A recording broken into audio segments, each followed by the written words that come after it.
আসসালামু আলাইকুম, সবাই কেমন আছেন? আশা করি ভালো আছেন। আমি আলহামদুলিল্লাহ আপনাদের দোয়ায় ভালো আছি। আমি এখন বকুলি, গাজর, আলু একসাথে মিশায় ভাজি করব, আর এই ভাজিটা খেতে অনেক মজা। বকুলিগুলো আমি কেটে ধুয়ে পরিষ্কার করে নিচ্ছি। আর এখানে আছে গাজর, আলু আর বকুলির মাঝখানের ডাঁটাটা ছোট ছোট পিস করে কেটে নিচ্ছি। কড়াইতে দিয়ে দিলাম সরিষার তেল। তেল গরম হয়ে আছে, পেঁয়াজ কাঁচামরিচ দিয়ে দিলাম। পেঁয়াজ কাঁচামরিচগুলো ভাজা নিব এখন। পেঁয়াজ কাঁচামরিচগুলো ভাজা হয়ে গেছে, দিয়ে দিলাম হলুদের গুঁড়া, মরিচের গুঁড়া দিয়ে দিলাম। আর কোনো মশলাই দিব না এটার ভিতরে। দিয়ে দিব পরিমাণ মতন লবণ।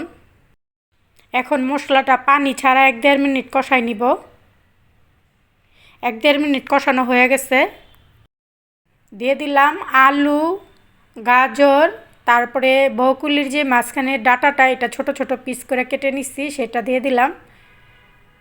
আর মাঝখানে ডাঁটাটাও খেতে কিন্তু মজা লাগে। দিয়ে দিলাম ঢাকনা। ঢাকনাটা খুলে নেড়ে চেড়ে দিব। আমি কিন্তু এক ফোঁটাও পানি দেই নাই। বকুলির ডাঁটাটা দেওয়া আছে, ওইটার থেকে পানিটা উঠছে। এখন দিয়ে দিলাম বকুলিগুলা। প্রথম আমি অর্ধেক দিয়ে নেড়ে চেড়ে মিশায় বাকি অর্ধেকগুলা দিব।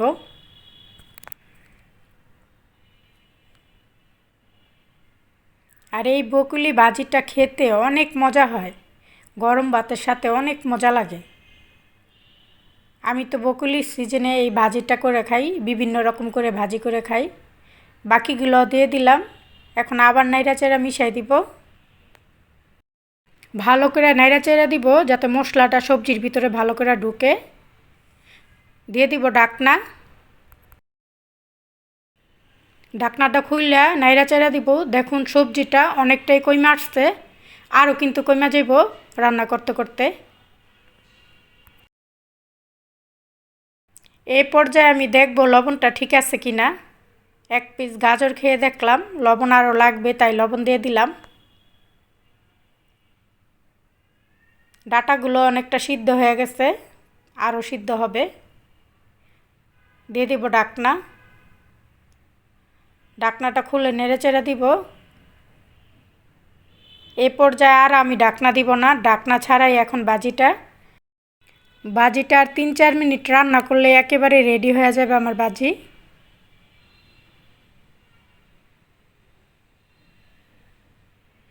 আমার ভাজি রান্নাটা একেবারে রেডি, চুলাটা বন্ধ করে দিব। এই দেখুন আমার বকুলি ভাজিটা কতটা লোভনীয় হয়েছে। আর একটু যদি আপনাদের খাওয়াইতে পারতাম তাইলে এটার টেস্টটা অনেকটা বুঝতে পারতেন। আর যারা খায় তারা তো বুঝে বকুলি ভাজিটা কতটা মজা হয়। আর আমার বকুলি ভাজি রান্নাটা যদি একটু ভালো লেগে থাকে আপনাদের কাছে, তাহলে আমার চ্যানেলটা সাবস্ক্রাইব কইরা ভিডিওটা শেয়ার করে দিবেন। আল্লাহ হাফেজ, সবাই ভালো থাকুন, সুস্থ থাকুন।